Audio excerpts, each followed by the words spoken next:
허락하신 하나님 말씀은 우리 사도행전 말씀 보도록 하겠습니다. 사도행전 17장 30절 말씀부터 31절까지 말씀입니다. 오늘 허락하신 하나님 말씀은 사도행전 17장 30절부터 31절까지 말씀입니다. 자, 오늘은 단 2절의 말씀이라서 우리가 한번 같이 합독했으면 좋겠습니다. 사도행전 17장 30절 말씀 다 찾으신 줄로 믿고 우리 시작하면 함께 합독하도록 하겠습니다.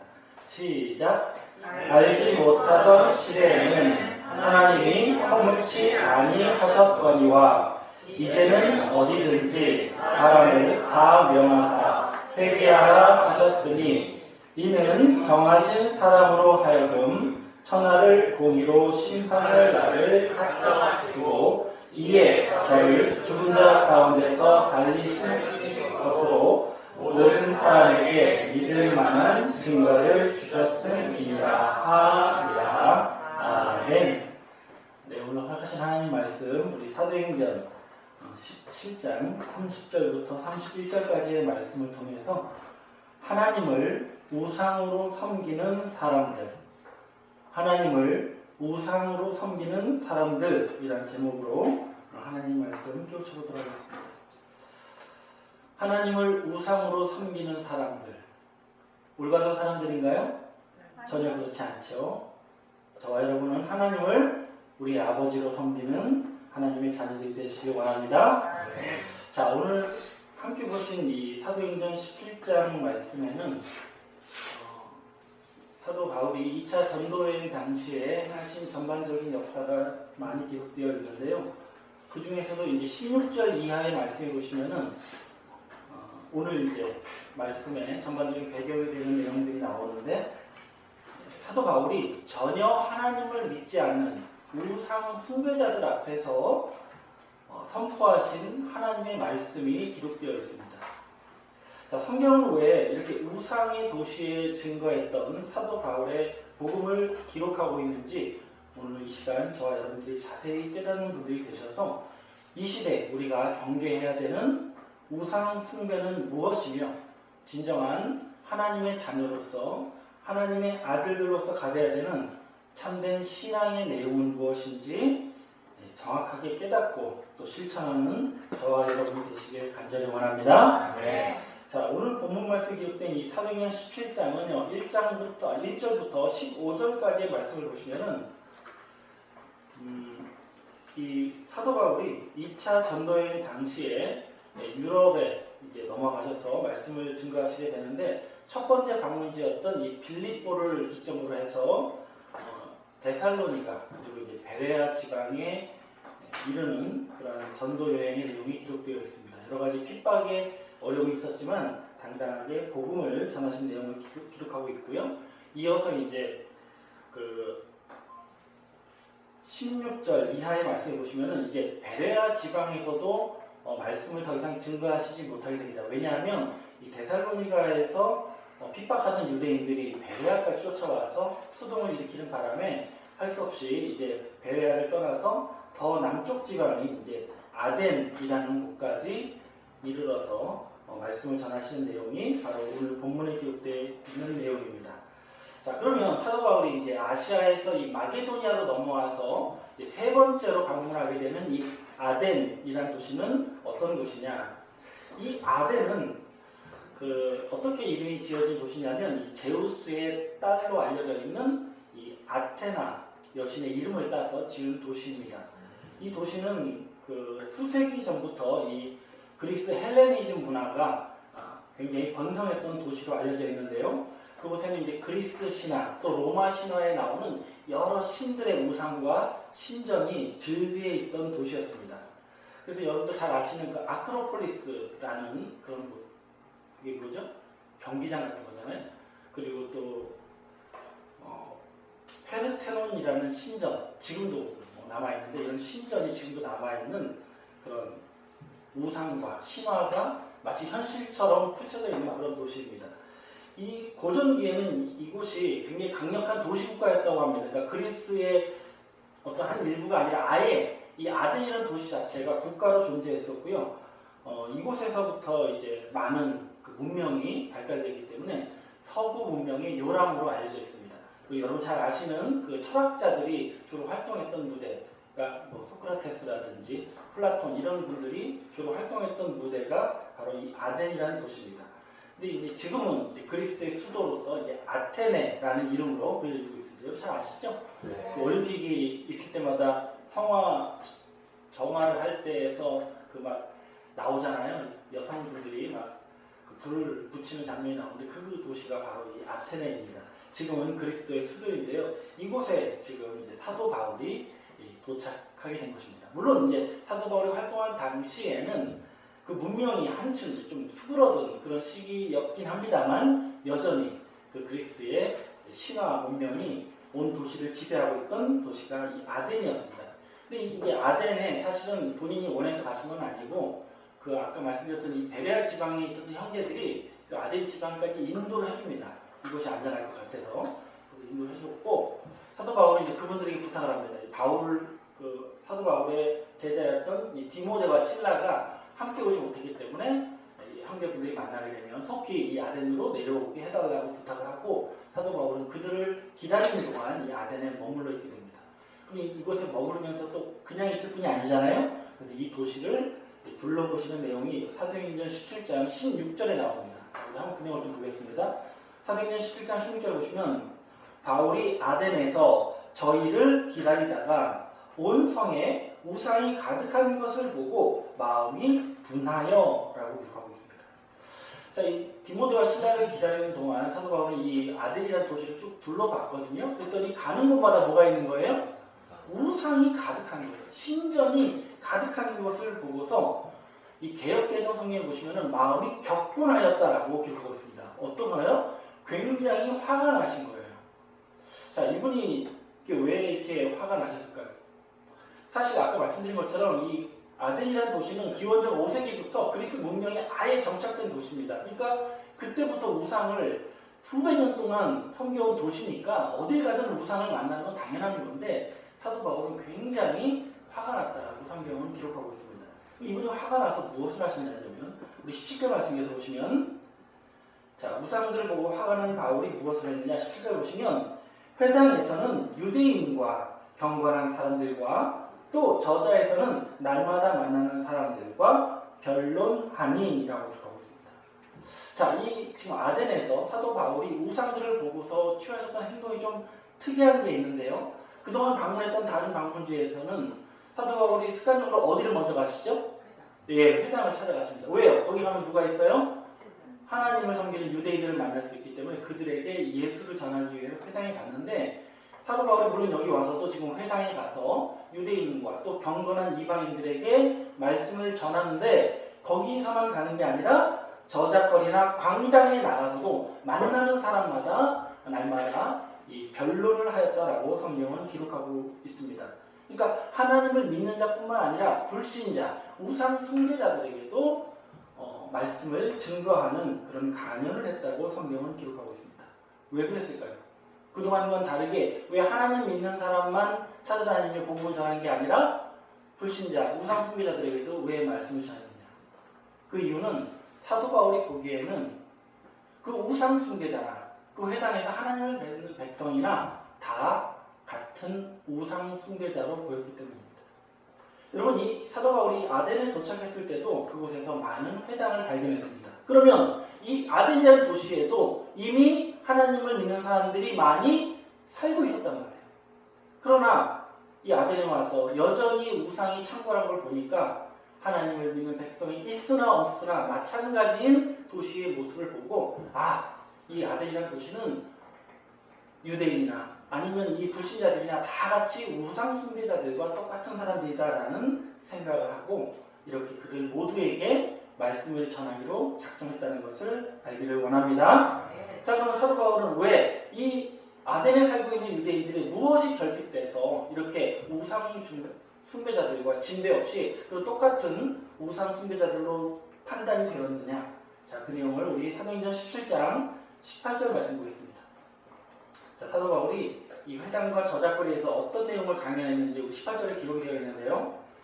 어떤 에비브레오와 수도이고 철학자들도 바울과 쟁론할세 혹은 이르되 이 말장이가 무슨 말을 하고자 하느냐 하고 혹은 이르되 이방신을 전하는 사람인가 보다 하니 이는 바울이 예수와 또 몸의 부활 전함을 인함 이러라 라고 기록하고 있습니다.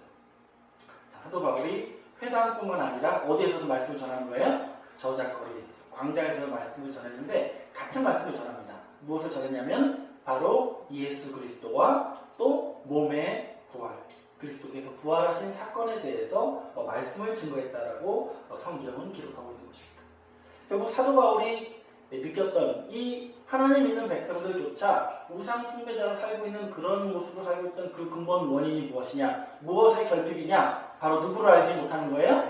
예수 그리스도를 알지 못하고 이 부활을 알지 못하며 하나님을 믿고 있기 때문에 우상 숭배자들과 똑같은 그런 삶을 살고 있다라고 판단하고 예수와 부활을 열심히 증거했다라는 것을 알기를 원합니다. 근데 이제 여러분 아까 말씀드린 것처럼 이 아테네 하면 이 철학의 또 중심지였고 민주주의의 발상지였습니다. 그러니까 사람들이 굉장히 철학에 집착해 있었어요. 그래서 어떤 사람들 만났냐면 방금 읽었던 말씀에 에피고레오라는 것은 에피쿠로스 학파를 말합니다. 철학의 한 학파인데요. 그 다음에 스도이고라고 말하는 것은 스토아 학파 사람들을 만납니다. 각각 이제 특징은 다르죠. 그 에피쿠로스 학파 같은 경우는 신이 인간의 삶에 개입하지 않는다고 생각했습니다. 그리고 인간은 평안과 쾌락만을 추구하면 된다라고 주장했던 그런 학파라서 사실상 신을 인간의 삶에 이렇게 구별되게 주장했던 학파되었다면 이 스토아 학파, 스고이도 학파 같은 경우는 이제 모든 물질에 다 영이 존재한다, 신이 개입해 있다. 그래서 이제 이런 다원주의를 또 주장했던 그런 학파였습니다. 근데 이런 사람들하고도 이제 토론을 한 거예요. 그들에게도 누굴 전합니까? 예수를 전하고 부활을 전했던 거예요. 그랬더니 이 사람들이 반응이 어땠냐면 우리 18절 말씀 다시 보시면 혹이 이르되 이 말쟁이가 무슨 말을 하고자 하느냐, 알아들어야 알아듣지 못해요? 알아듣지 못하는 거예요. 말쟁이라는 건 뭐냐면 사기꾼, 어서 주워 들은 말을 떠들고 다니는 떠벌이를 말합니다. 그러니까 전혀 말씀을 전하는 자라고 인정하지 않는 거죠. 또 혹이 이르되 이방신을 전하는 사람인가 보다 하니라고 해요. 이곳에 많은 신들이 있는데 또 새로운 신규로 요즘에 새롭게 핫하게 등장한 신이 있나 보다, 그런 신을 전하나 보다라고 이렇게 받아들였던 겁니다. 결국 전혀 말씀을 듣지 않았던 것이었습니다. 자, 그런데 어쨌든 이 아테네라는 도시의 특징이 있는 게 뭐냐면 새로운 주장, 새로운 어떤 이론에 굉장히 관심이 많은 분들이었어요. 새로운 것이 있다면 그걸 가지고 열심히 토론하는 그런 재미로 살던 사람들이었습니다. 먹고 살기 좋으니까 이런 철학에 빠져 있었는데 이 사도 바울이 아주 새로운, 한 번도 들어본 적 없는 사상을 주장하니까 재밌다, 한번 우리 같이 열띤 토론을 해보자, 당신이 전하고자 하는 것을 구체적으로 말할 기회를 주겠소 하고서 사도 바울을 데려가는데 아레오바고라는 그 법정이라는 뜻인데 자기들이 이제 토론할 때 쓰는 그런 큰 강당 같은 곳인데 그곳으로 사도 바울을 데려가고 아덴 시민들이 참여하는 가운데 사도 바울이 하고 싶은 말을 주장하게 됩니다. 덕분에 이 사람들의 호기심 덕분에 사도 바울은 이 아덴 시민들에게 설교를 할 수 있는 그 공식적인 자리를 마련하게 됩니다. 그리고 그분들에게 이제 말씀을 전합니다. 그 내용이 우리 사도행전 17장 22절 이하의 말씀입니다. 한번 보겠습니다. 자, 어떻게 이 불신자들에게 말씀을 전하는지 한번 보겠습니다. 바울이 아레오바고 가운데 서서, 그러니까 법정이라고 부르지만 사실은 그 재판받는 건 아니고요, 토론하는 현장입니다. 그 아레오바고 가운데 서서 말하되 아덴 사람들아 너희를 보니 범사에 종교성이 많도다라고 말합니다. 사실 이 아덴 시민들이 대부분 무엇을 섬기는 자들입니까? 우상, 그리스 신화에 나오는 그런 신들을 섬기는 우상 숭배자들입니다. 근데 그 사람들에게 뭐라고 말하고 있냐면 내가 보기에 당신들은 신앙심이 깊은 분들입니다 라고 말합니다. 이게 좋은 말이에요? 아니면 비난하는 말이에요? 굉장히 좋은 말이죠. 당신들은 신앙이 신실한 분들입니다 라고 말합니다. 그러니까 사도 바울이 굉장히 긍정적인 평가를 해줍니다. 왜 이런 말을 했냐면 사실 이 사람들이 믿는 존재가 우상이라서 문제지 그들이 신을 가까이 모시고 또 신을 알고자 노력하는 그런 태도는 굉장히 좋은 모습이었다라고 평가를 하고 있는 것이었습니다. 그래서 사도 바울의 복음의 특징은 뭐냐면 남을 그냥 깔보나 비판하지 않아요. 그들의 신앙을 존중합니다. 그러면서 하고자 하는 메시지를 전하는 거예요. 그러면서 무슨 말씀하고 있냐면 내가 보기에는 당신들은 이미 하나님을 섬기는 분들입니다 라고 말합니다. 이 사람들이 하나님을 섬기는 분들 맞아요? 아니잖아요. 그런데 내가 보기에 여러분들은 이미 하나님을 섬겨왔던 분들입니다 라고 말합니다. 어떻게 그런 말을 하는지 다음 말씀 볼게요. 우리 23절 보시면 내가 두루 다니며 너희의 위하는 것들을 보다가 알지 못하는 신에게 라고 새긴 단도 보았으니 라고 말합니다. 자, 사도 바울은 이 아덴을 내가 돌아다녀 봤더니 당신들을 섬기는 그 신의 제단들을 봤더니 그 중에 하나님을 섬기는 제단도 내가 보았습니다 라고 말하는 거예요. 실제로 있었습니까? 그런 제단은 없죠. 어떤 제단이 있던 거예요? 알지 못하는 신에게, 알지 못하는 신을 위하여 라는 글자가 써진 제단을 본 거예요. 근데 그 알지 못하는 신을 지금 누구라고 말하고 싶은 거예요? 그렇죠. 하나님이라고 말하고 싶어서 여러분들은 이미 하나님을 섬기고 있었습니다. 단지 그가 누구신지 몰라서 저렇게 제단을 만든 것 뿐이지 여러분들은 이미 하나님을 섬기고 있었다라고 말하고 있는 거예요.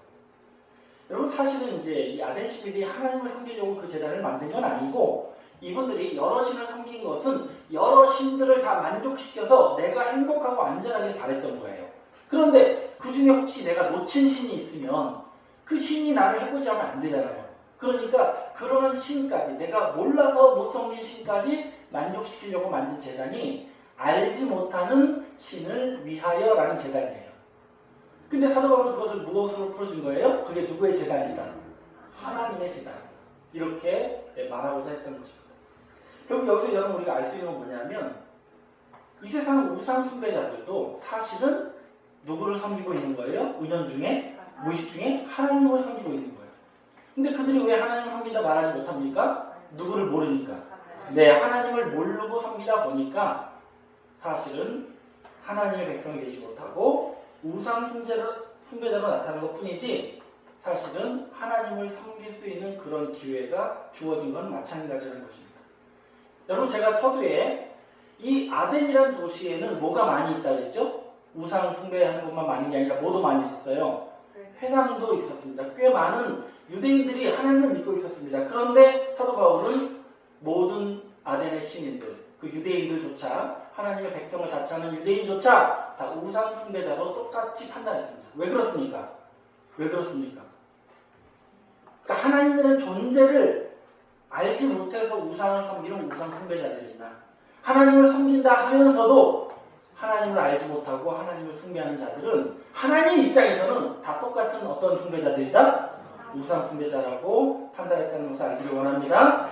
결국 제가 여러분이 말씀드리고 싶은 건 뭐냐면 하나님을 알지도 못하면서 하나님을 믿노라 하는 그것은 사실상 하나님을 무엇으로 섬기는 것과 마찬가지다?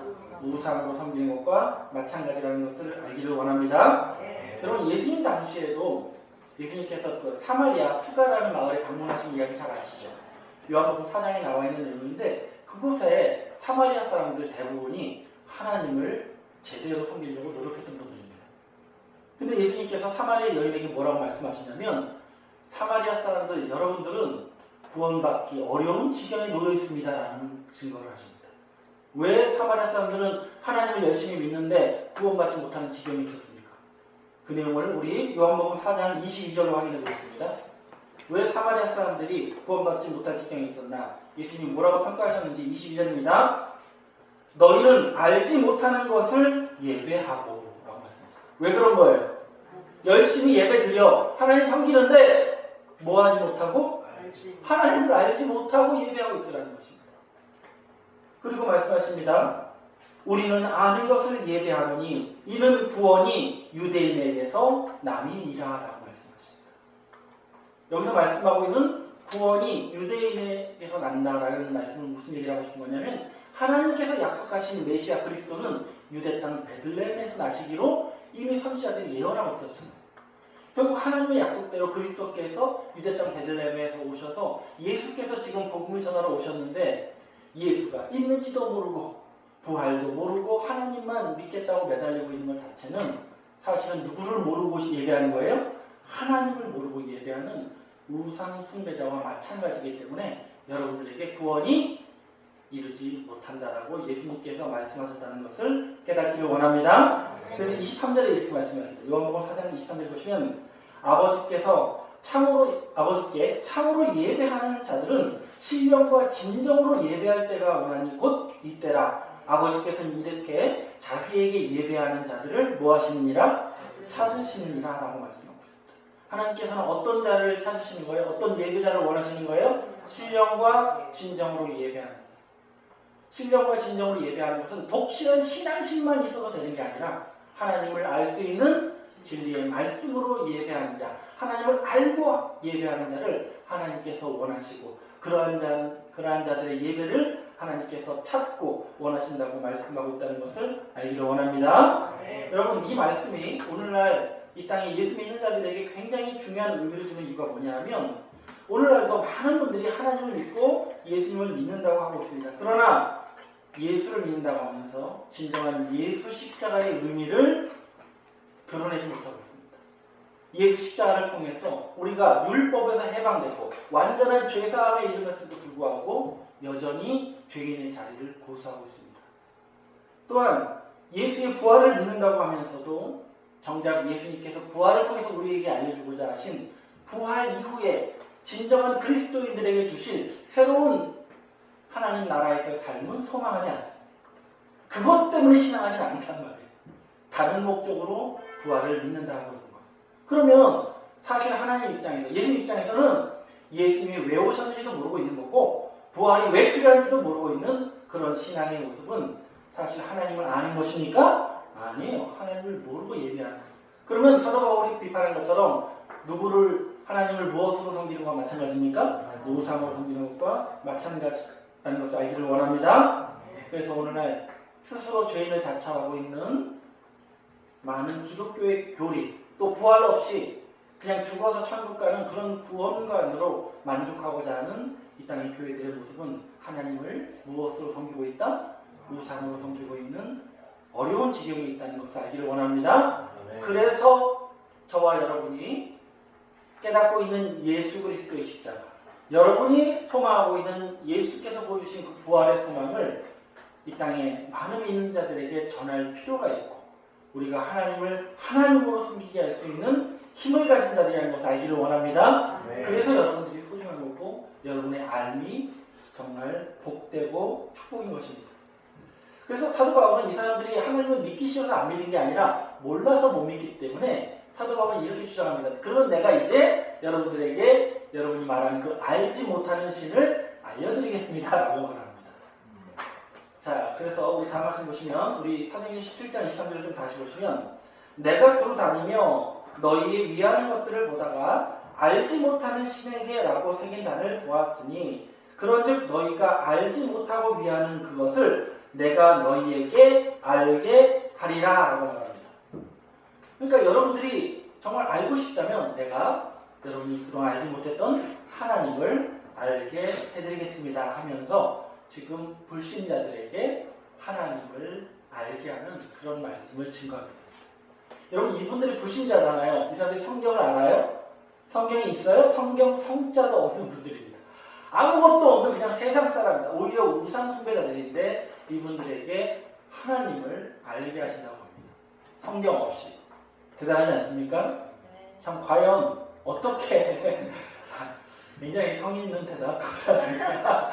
자, 성경 없이 어떻게 하나님을 세상에 증거했는지 우리도 한번 그 스킬을 좀 한번 배워보도록 하겠습니다. 자, 어떻게 사도 바울이 하나님을 드러냈는지 우리 사도행전 17장 24절부터 25절까지 말씀 보겠습니다. 자, 사도행전 17장 24절부터 25절 말씀입니다. 자, 지금 아덴 시민들에게 하는 말씀이에요.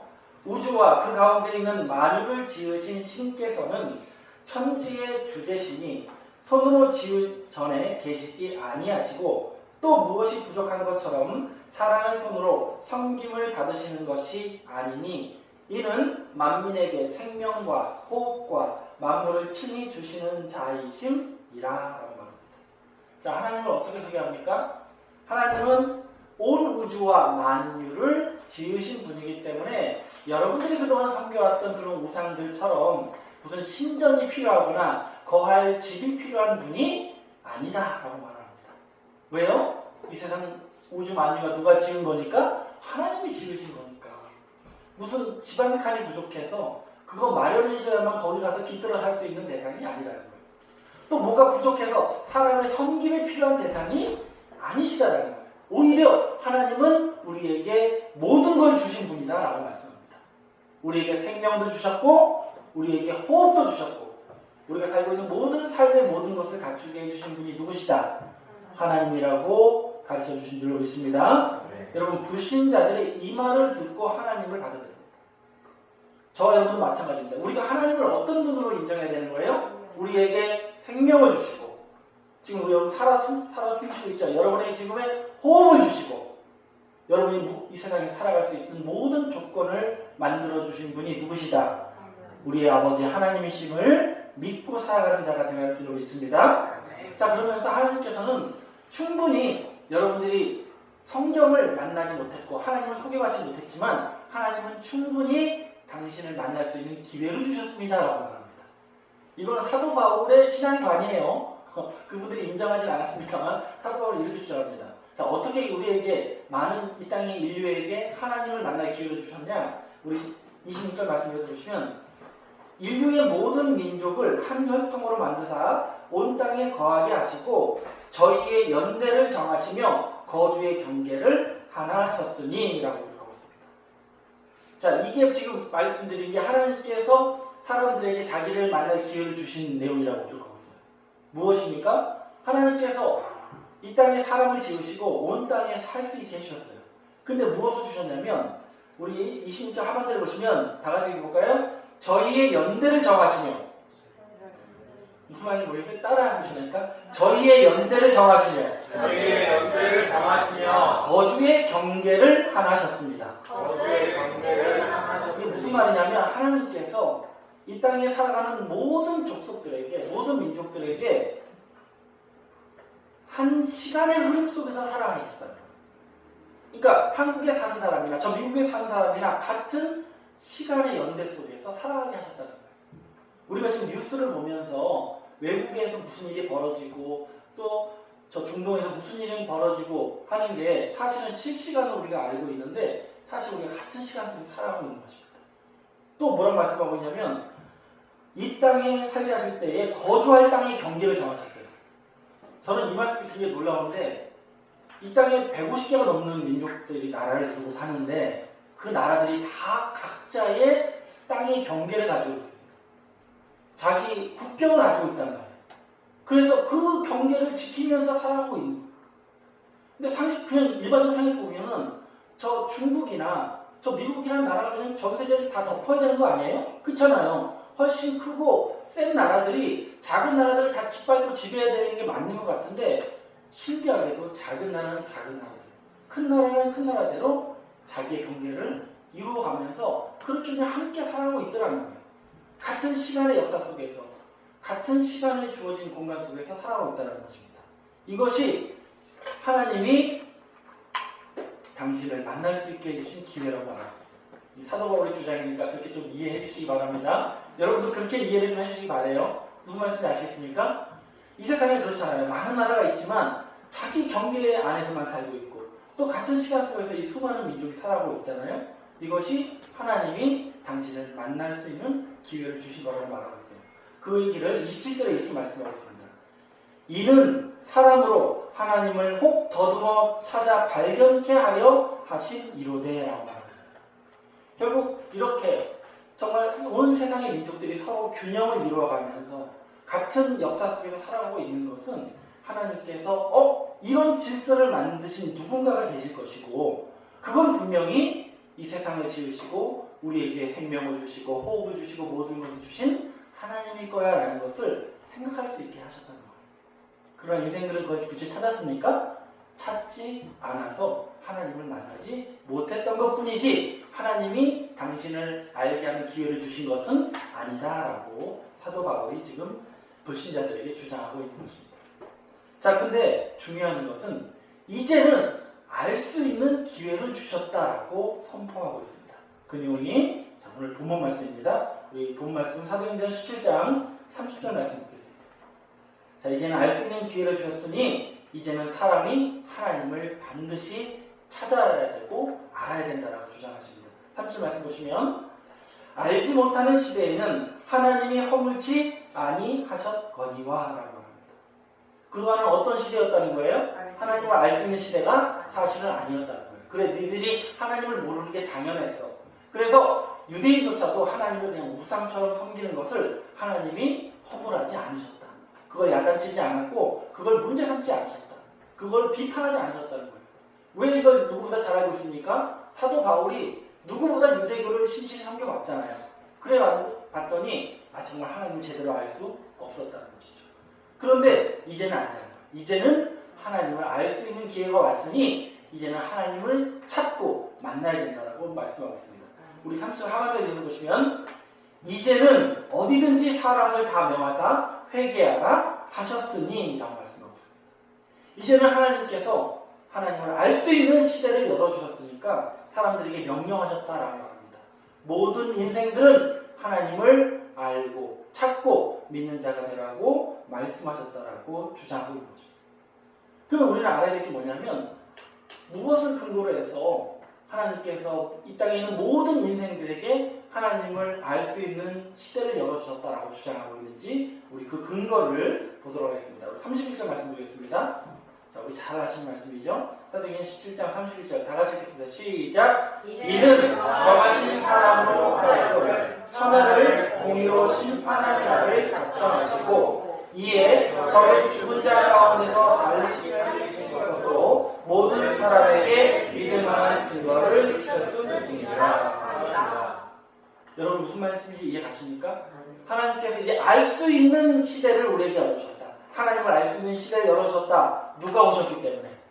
그렇죠. 이 땅에 예수 그리스도께서 오신 것은 이 땅에 있는 모든 인생들이 자신들이 하나님을 찾고 하나님을 알고 만날 수 있는 길을 열어주셨다고 주장하고 있다는 것을 알기를 원합니다. 결국 예수님께서 이 땅에 오셨고 또 예수님께서 친히 부활하심을 통해서 하나님께서 어떻게 우리를 구원하시고 어떻게 우리를 당신의 아들들로 삼아주실 수 있는 그 길을 예수님을 통해서 이미 보여주셨다, 알려주셨다고 우리에게 가르쳐주고 계신 줄로 믿습니다. 이렇게 기회를 줬음에도 불구하고 그동안은 몰라서 못했으니까 허물지 않았지만은 이렇게 알려줬음에도 불구하고 여전히 예수를 알지 못하고 부활을 알지 못하고 하나님을 알지 못하는 그런 우상 숭배자로 머물러 있다면 하나님께서 천하를 공의로 뭐 하실 것이다?